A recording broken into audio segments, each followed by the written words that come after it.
ওরা তো পালিয়ে গেছে, জায়েন্ট চলে গেছে।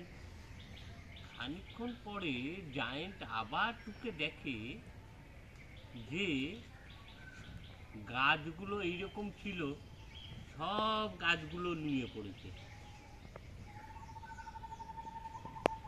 বোঝা গেছে কি? মনে হচ্ছে যেন মরে গেছে। জায়েন্ট লোক দেখেছে, ওর একদম চোখে দেখেছে। সে এসছে, বলছে এখানে ছোড়ো মাটি, মাটি খুঁড়েছে, বলছে জল দাও, গাছগুলোর এরকম দশা হলো কেন, সমস্ত গাছগুলোতে জল দিচ্ছে ইত্যাদি ইত্যাদি। কিন্তু গাছ আর আমাদের এই গাছের মতো হচ্ছে না। জায়েন্ট খুব চিন্তায় পড়েছে, কি হলো, গাছগুলো এরকম হয়ে গেল কেন, এই জল দিলাম, গর্ত খোঁড়ালাম, হ্যাঁ,